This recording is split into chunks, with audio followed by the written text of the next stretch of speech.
Thank you. You don't understand how much I aspire to be as creepy as Sophie Wilde in this movie, okay? Like, this Barbie is unhinged. Oh, what an exciting day it is, because I get to talk about Talk to Me, which is the directorial debut of Danny and Michael Philippa. It's a really exciting twist on the possession subgenre. Teenagers use the dismembered hand of a deceased medium to get high off of being possessed. So if you couldn't tell, that is why I look so beautiful today. I'm here to review the movie, which first entails kind of doing a breakdown on the making of, who made it, where did they come from, why did they make it. I pull a ton of interview clips so we get to know our cast and crew and a lot of fun behind the scenes stories. Then I get into my spoiler-free thoughts, and then finally we have a little spoiler-filled section. So you're safe for a good while before I even touch any of the spoilers of the movie, just in case you haven't seen it. If that all sounds good to you, then stick around, babe. My cult members will welcome you with open arms. All you have to do is click subscribe, and then your soul is safeguarded in my pretty little hands. And yes, this is a cult. I am the Antichrist. My followers are all my little maggots. We accept all weary travelers who love horror and are chill. So if you're not chill, then don't even think about sticking around. We've worked really hard to cultivate this vibe. Cultivate.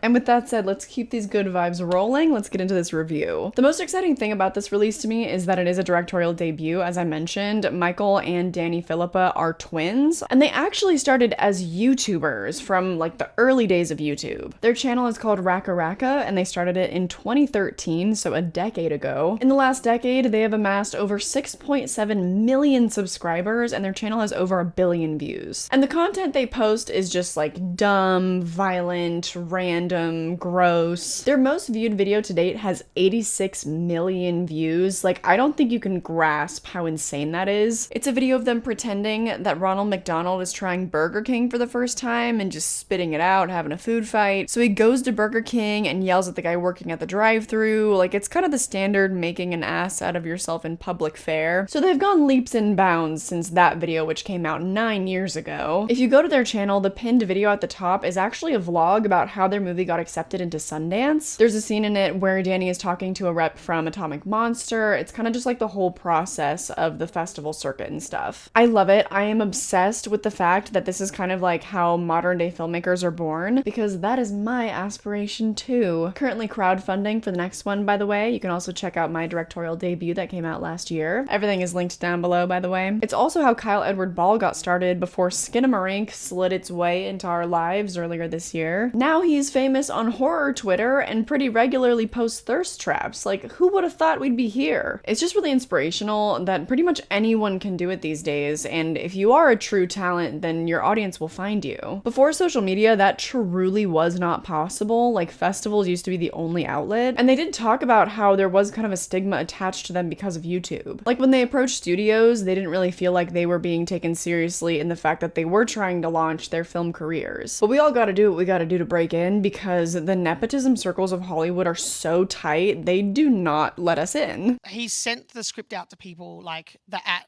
these these studios. They're like, this isn't how you do it. Do you have like representation and things like that? Yeah. So it was like getting a film manager. I sent it to the head of Fox, and they're like, this is not how you approach. And I was like, oh, I'm sorry. I'm surprised they responded. Yeah, he was very nice. He very nicely said, fuck off. But yeah, like that was before I had the producer attached. I did it because I was just like trying anything I could to have people see it. I would like tweet Jason Blum. I'm like, hey, I've got a script for you to read. And then I got blocked and I was like, oh. I will say I don't think that's the way to go. It never worked for him. Okay, let's learn from this. They eventually figured it out. Now here we are. Before we get into that story though, what's baffling to me is that in this South by Southwest interview, they admitted that they worked on the set of The Babadook. Michael had a connection in the industry that got him several free gigs, so he had worked like 4 to 5 movies for free. I guess just doing assistant work or shadowing people, I'm not sure. Then finally at age 19, his connection got him a paid gig finally on The Babadook. And on the set, from what I understand, he was mostly kind of driving cast and crew around, and he would also sneak Danny onto set with him. Like, I used to go with Michael to set because I didn't have my license yet. And so Michael would drive me to set, and then the producers were like to Michael, you can't take your brother to set while you're driving the actor and the director around.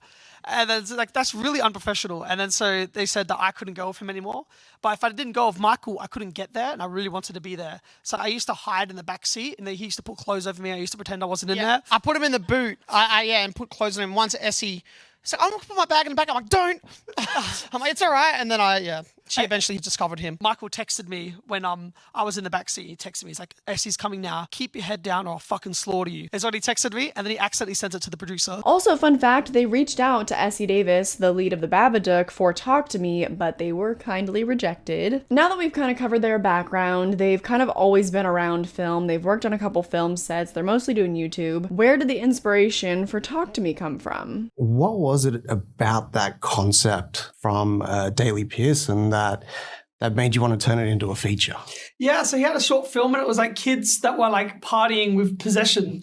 And so it was like such a cool concept. Yeah. He like sent me the short film. It was like an awesome comedy, like comedy horror sort of short. And then I rewrote it, did a bit more serious and like inserted the characters that I really connected with. Yeah. And then once I started writing, I couldn't stop. And it was like I had 80 pages within like 5 days. And then I sent that over to my co-writer, Bill Hinsman. And like, I don't know, I just attached to that concept and was obsessed with it. And yeah, shout out Daily. It always starts with a good script. And by the way, if you want to be a writer, then write something. Don't wait, okay? Actually do the thing. Whatever opportunity you're looking for, actually. You want to write, you want to act, you want to direct, you got to write something for yourself. Think Damien Leone, Terrifier. That man had $35,000 and a dream, okay? He wanted to be a director. I think maybe he wanted to do special effects. And look at him now, getting a 7-figure budget for Terrifier 3. Anyways, I keep getting derailed, but I really love all these horror success stories. So when it came time to pitch the script, they originally were going to go with an American studio. It would have meant a guaranteed theatrical release, which probably would have meant a guaranteed career launch, but they didn't do that. You know why? We were going to do it with a American company like Hollywood, and it was going to have a guaranteed theatrical release, but the notes they were giving, it was going to take away our vision a bit. And you always hear those horror stories from Hollywood of like the directors getting screwed over or whatever. We didn't want to become one of them, you know. So it was hard to like walk away from that and be like, okay, now we're going to do it on a much smaller budget independently.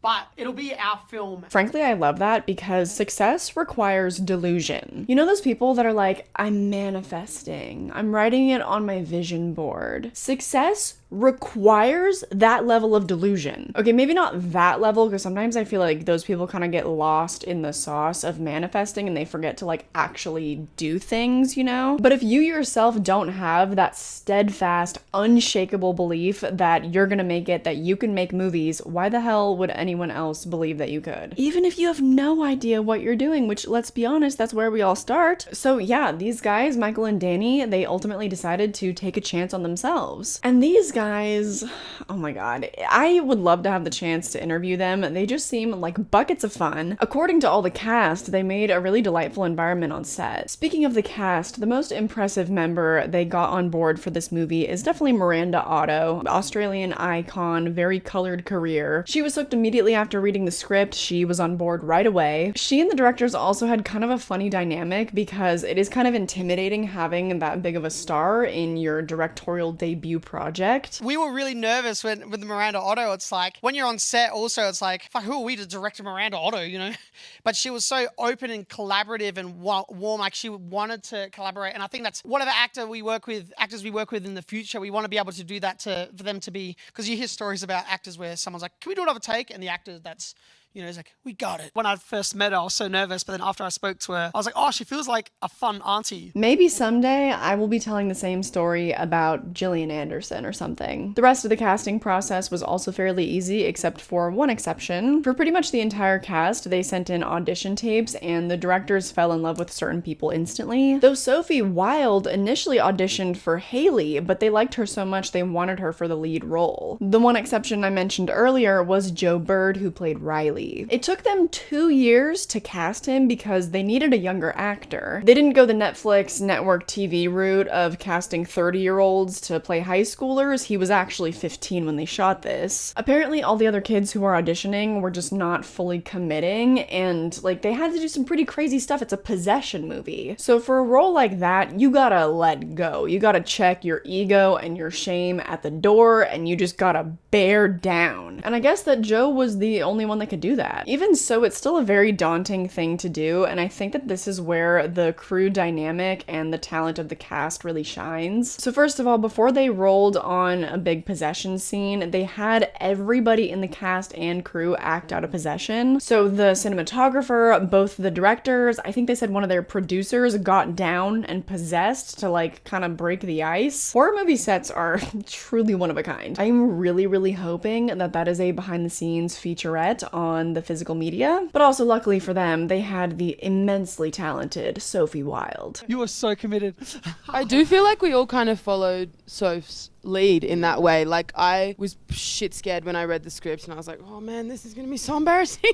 You know, as an actor, you're like, ah. And then I think like, because my first day on set was your first possession, and I think you just like set the tone. Everyone was like, okay, like that's where we're going. And I think like we kind of needed Soph to commit, and then everyone kind of saw what they needed to match, and I think that's how we all got up there. Another lesson to be learned here: cultivate a vibe. Make a good atmosphere with a foundation of trust, and everyone will put forward their best work. Check your egos at the door, make a safe space. But being really energetic and having a lot of fun was not these directors' only strong suit. Like it's the energy that they bring. Like it's kind of similar to their energy in their videos, but like they're just on a set. But they also are great because they know like if it's a sensitive and it's a delicate scene, they will curate that space on set. Fully. Yeah. They will be like, everyone shut the fuck up. Yeah. And like, you go do what you need to do to get there. They're very emotionally intuitive. Yeah. So they can kind of like facilitate bringing a vibe fucking through the roof. Gotta be able to do it all, okay? Gotta have range. Keep people energized and then balance it out for the more emotional scenes. These directors have it. They have the X factor. Before I get into my spoiler-free thoughts, I just want to kind of finish up the release story and how they ended up with A24. Once the movie was finished, they submitted it to all the major film festivals and were quite shocked when it was accepted at Sundance. Sundance is a pretty prestigious film festival. It started back in 1978, and typically a lot of the major players of independent cinema are there. So before it was even screened there, before anybody even saw it, just the fact that it was accepted started to build up a lot of hype around the movie. And then we went there and that we had that premiere and we're like, oh, A24 is going to be there. Ari Aster's going to be there. All these critics and stuff are going to be there. That was so scary. But then after they watched it and then A24 reached out to us and then they all came to us, right, in a room and then pitched themselves to us. Like, this is why we think, like, we're A24, we're like, it's like, we know who you are. We fucking love A24 movies. Yeah. And to have them so passionately, like, wanting to do the film. Instead of the other studios, like, there was a face to A24 and it felt really personal and the connection was like, they were there in the room. Even if there was a bigger offer from the studios, we were still going to pick A24. It wasn't like another studio or another filmmaker presenting us. A24, it just felt like they really prioritize their filmmakers and push their filmmakers. I love so much to hear that about A24, which I think I'll just take this moment to remind people. When you talk about A24 films, usually they have just acquired the distribution rights. They didn't actually fund or take part in the creative process of making the film, okay? I feel like there's a huge misconception around A24 as a studio because I feel like I hear a lot of people say, oh my gosh, I just love A24 films. And that's a fair thing to say, but I don't think that they're actually aware of that. In recent years, they have actually funded a lot more of the projects that they've released. I think the biggest one to date ever was Beau is Afraid that released just a few months ago. But Talk to Me is an example of an independent film that they lobbied for the rights to distribute. All that being said, I love the company A24. I too have proudly said that I love A24 films. I love what they stand for. I love how they seek out their talent and truly display fresh, new, interesting voices. And it's so good to hear that they treat their creators well. They really truly know how to curate, and the bet that they took on this movie really paid off because I'm shooting this on July 30th. The film was released 2 days ago against a plethora of other much larger films. First of all, Barbenheimer Weekend 2, alright, both movies experienced less than a 45% drop in their second weekend. That's almost unheard of, alright? Mission Impossible is only in its third weekend, so people are still catching up and going to see that one. It also released right next to Theater Camp, which is starring a ton of up-and-coming comedic actors. The directorial debut of Molly Gordon, good for her. And it released the same day as Disney's Haunted Mansion, which, okay, maybe I'll give it to them, that has more of a family audience. My point is, there are at least 5 other movies in theaters right now that general audiences are probably more likely to go see, but with a budget of just $4.5 million, Talk to Me has grossed over $10 million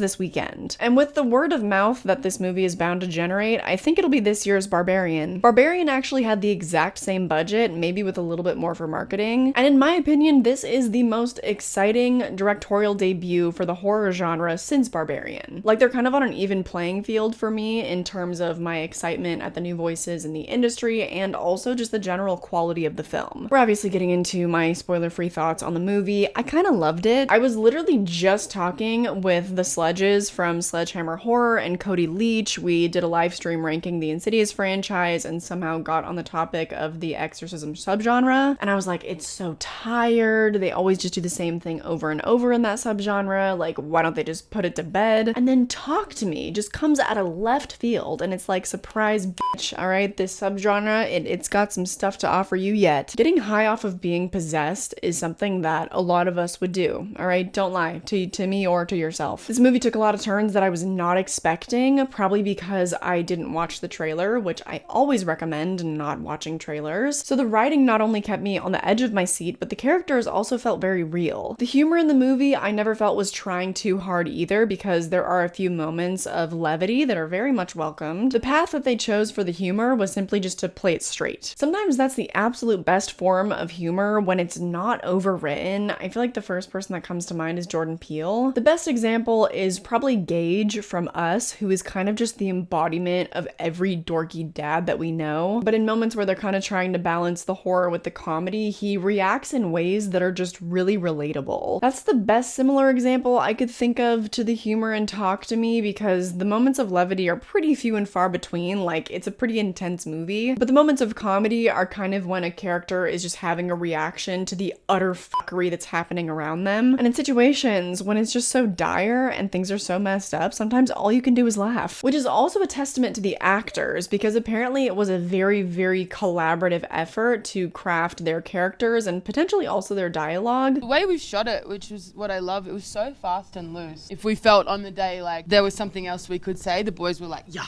go, you know? So it meant that it was never boring. And I don't think we actually ever did anything remotely similar twice. I can only imagine the amount of options they had while editing, which just kind of stresses me out, because they also said that Sophie never had a bad take. Every single one of her takes were usable. So yes, that's absolutely a good thing, but also just stressful because, like, oh my god, how do you choose? It also was a very quick shoot. They shot this in 26 days, and sometimes they would only have 2 days in a particular location, so they would stay up all night editing after night 1 to like make sure they had everything from the scenes the day before. So they're flying through material, and yet they are still able to collaborate and have time for improv with the actors. So I don't want to see anyone using limited time as an excuse again, okay? Because I know that there must be those directors out there that are just super married to their material. Don't be that guy, all right? Just don't be that guy. Even saying this though, I know that I'm such a hypocrite, because without the proper amount of good quality sleep, I turn into a monster, which might be true of Sophie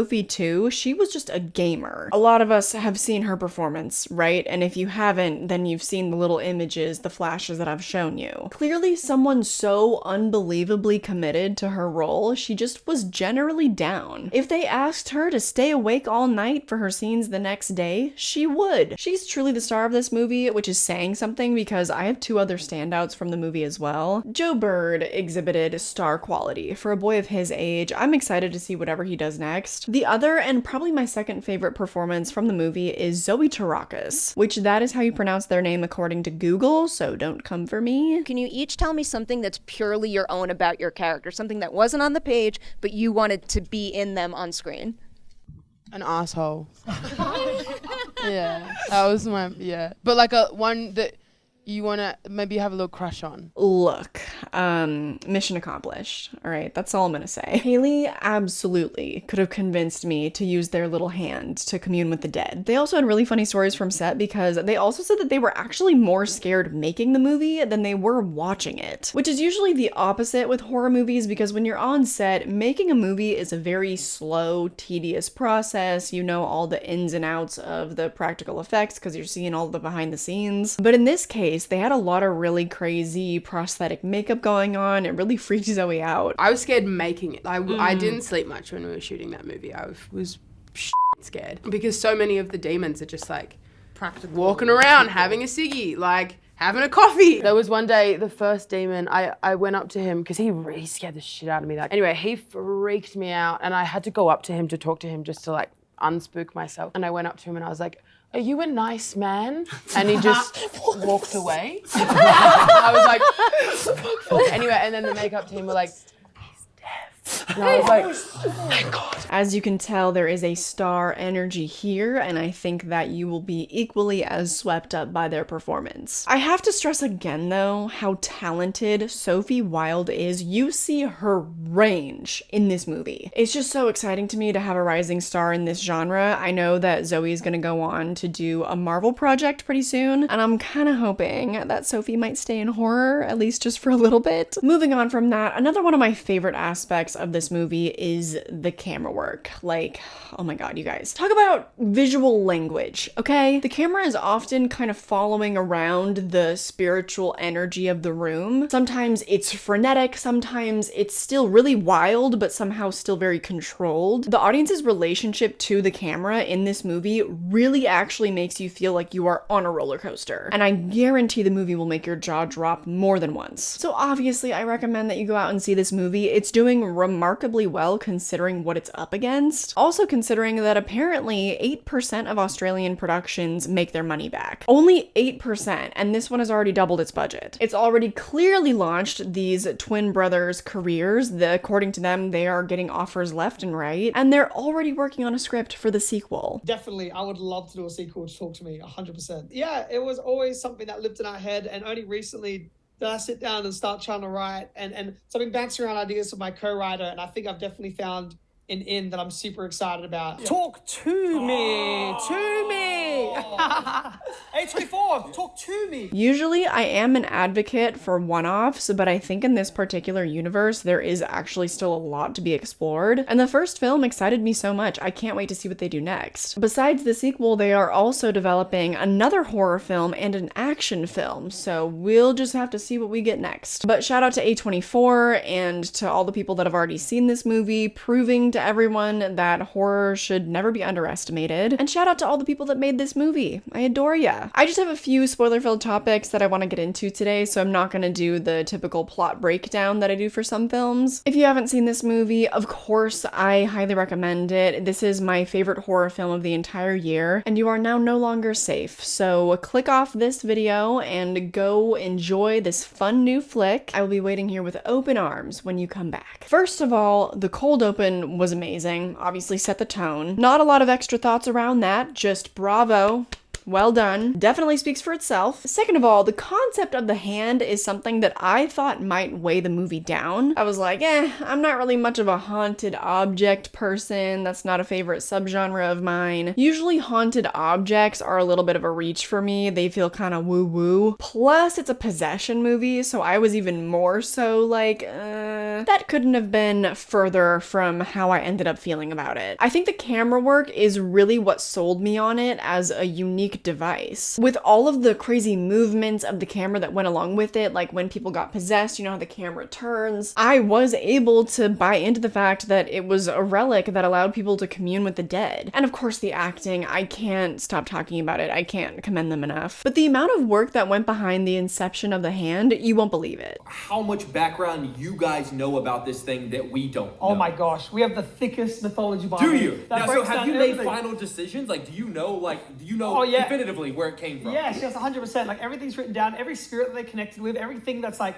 even like little hints on the hand that have been written on there and stuff. There's so much different little elements that are there. We just wanted to hint at it and have the kids be in over their over their heads and not really understand what it was that they were messing with. And you feel that, okay? Not just because, oh, it's a horror movie, something is bound to go wrong, but these kids are operating on their own set of rules, like, oh, don't let it stay for longer than 90 seconds. Yeah, because I bet the spirits are following that rule to a T. It felt realistic to me that dumb kids would, number one, do this for the attention, for the thrill, the high, and that two, they would have the hubris to think that their dumb little made-up rules would keep them safe. I think it's so relatable to have that kind of mid-sized suburban town setting where there's pretty much nothing for kids to do but party, for them to then get into something like this, a pretty obvious allegory for drugs, drug abuse. It's a cautionary tale. As it is quite obvious, I'm also not gonna get into that other than to just say well done. I have seen some people online commenting about this though and saying, oh, I wish we didn't get another movie with dumb white people making dumb white people decisions. My response to that is, buddy, take a look around you. The lead is black. It's a fairly diverse cast, actually. And second of all, since like, I don't know, 2016, it's become abundantly clear that the universe that we now live in values attention more than anything else. Everyone these days wants to feel seen. Everyone these days is really suffering from main character syndrome, to the point where seeking attention is like becoming a primal urge of the human condition. It's like being programmed into our DNA. Kids would 100% do this. There's not even a question of realism. Like, this would happen. Everything is a performance to kids now. You see it in the movie when every single one of them is pulling out their phones to record each possession. That's another really disturbing form of currency today as well. Some people live to collect embarrassing moments and mistakes to hold on to from other people. We see it all over YouTube, where these days probably the most popular form of commentary is people that are covering other unethical content creators. Like, entire channels devoted to that. Countless. There's so many. There's so much content all centered around that. Content specifically designed to say, this is a shitty person. And I love it. I eat them up. I'm like a 2.5 hour long expose about a content creator that supposedly abused her employees and her friends. Sign me up. So don't take this as a criticism of that content, because I do think that we absolutely do need to be holding those people accountable, the people with huge platforms that abuse their power. Hello, Shane Dawson, Jeffree Star, David Dobrik, James Charles, all just trash garbage. But I think that two things can be true at once. I still think it's weird how much people will hold on to for the inevitable judgment day of someone else. This movie also got me thinking about that when the kids wouldn't delete the super embarrassing videos of each other. Like the kid that was making out with the dog, that was downright disturbing. But I have to say, that was my favorite scene of the entire movie. I don't think a better montage exists anywhere else in the genre of horror. I will stand by that. I'm so serious. The camera work and the editing and the music made this like swell happen in my chest where I was like, oh my god. This is how you make a fucking movie. I'm just so blown away by this as a directorial debut. I'm definitely gonna go back and see it again in theaters to experience the roller coaster ride again. I'm getting back in line, baby. But nothing will ever beat the first time seeing this film, because that ending, I mean, holy shit, right? The fact that our lead dies, that's a bold move already. The fact that we've now come full circle and she's on the other side of the hand, my head exploded. Again, not a lot of words for that. Pretty straightforward, both conceptually and in how awesome it is. The only way that a sequel could meet this movie or top it even is if we got to see a little bit more of the ghost dimension. I like that they used it really sparingly in this first movie, but it would be kind of fun to expand on it. It was very much giving Insidious ripoff, where the child Riley had astral projected into this realm and was then kind of being tormented there. I mean, that was Insidious on crack. That was a far more disturbing conceptualization of something like The Further. I want to see more of that. I also want to see prequels. I want period pieces. I want it to be an anthology of the people that have encountered that hand, where each prequel connects to the beginning of the movie that came before it or something. Like, we just keep going backwards. What would